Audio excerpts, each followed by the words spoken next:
In this video, I'm going to show you how to install QGIS.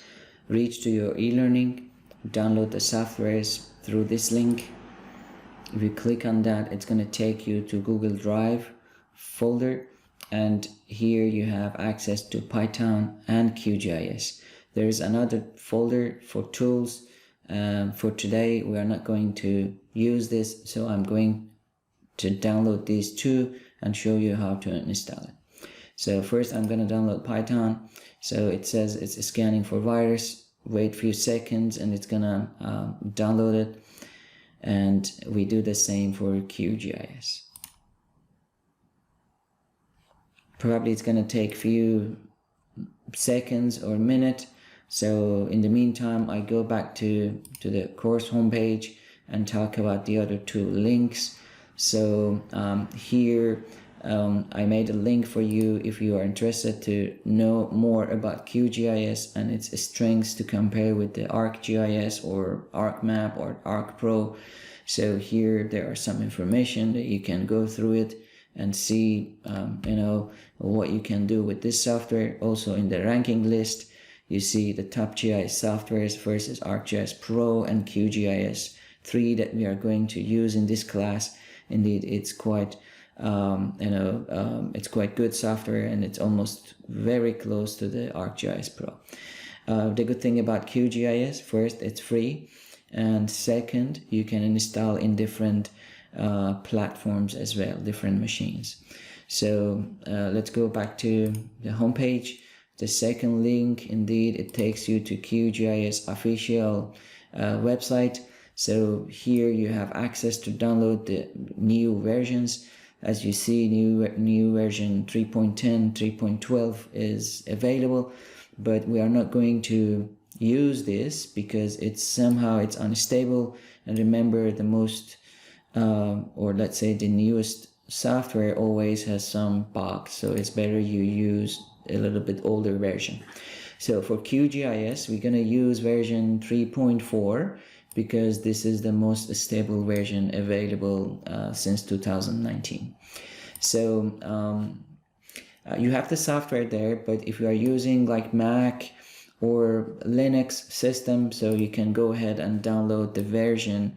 Okay, it's available here. So I think if you surf to the website, you are still able to download the older versions for Mac and Linux. In addition, you have access to the apps that you can install on your mobile or on your tablet. So I see the Python is downloaded, but for the QGIS, you might end up to this window that it says the file is big and it can't scan for the virus. The file is fine, no problem, go ahead and download it. So it's going to take a few more seconds, and then we can go ahead and install it. Let's go back to this page. We talked about these two options. So when your download is done, first install Python and then install QGIS. So what I'm gonna do, I'm gonna go ahead and download install Python, right? Because this is done. Double click on the software and then install, say yes, and probably it's gonna take a few seconds or minutes, depends on your computer, but at some point I may pause the video and then run it again when it's done. So this seems quite fast. Let's give some time to it. Yeah, I'm going to pause, and then when I'm done with this, I can come back. All right, installation is done. Click close, and then go ahead and install QGIS. It's very easy, so probably few windows will appear. I show you how to do it. So it's not very difficult, just I want to walk through all the steps with you. Click yes. All right. Hit next. You agree with the agreement. You choose the folder that you're gonna install it. I'm gonna keep the C program files.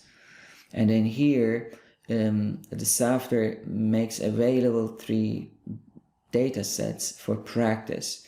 So if you want to, we don't really need to go through it, but if you want to have access to the Alaska data set, for instance, you can check this, and what it's going to do, it's going to copy all the data provided for Alaska region in your computer, and you can use it for different purposes. But I'm not going to select this because I don't want to lose my computer space, and I don't need to practice with these data sets. Hit install and then wait a few minutes, and when it's done I will come back again. Alright, installation is done. I'm gonna click finish, and then if you go back to your desktop, you're gonna see, you know, these 2 items are added. So we are not going to use GIS. You can actually delete this icon. It's a shortcut, so it's not gonna damage the original software. Open up this folder, and you see there's a different type of, you know, shortcuts. QGIS desktop 3.4.6. This is the one that we are going to use. I'm gonna drag and drop this on my desktop and then delete the rest because I'm not gonna use it. And again, these are shortcuts and it's not gonna damage the software itself. So let's run this. Okay, you see QGIS 3.4 long-term release.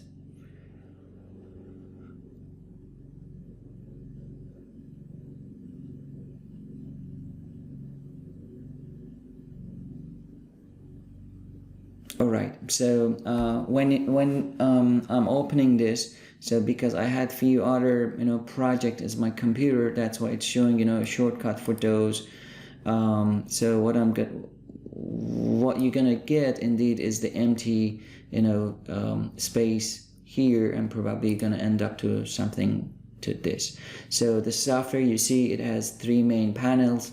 One panel for browser that you can have access to the, you know, to your drives, to your folders, and there is a other panel for the layers. If you are adding any kind of, you know, images or shapefile or any kind of GIS data here, it's going to show up here, and you can actually check and uncheck to view in this main panel.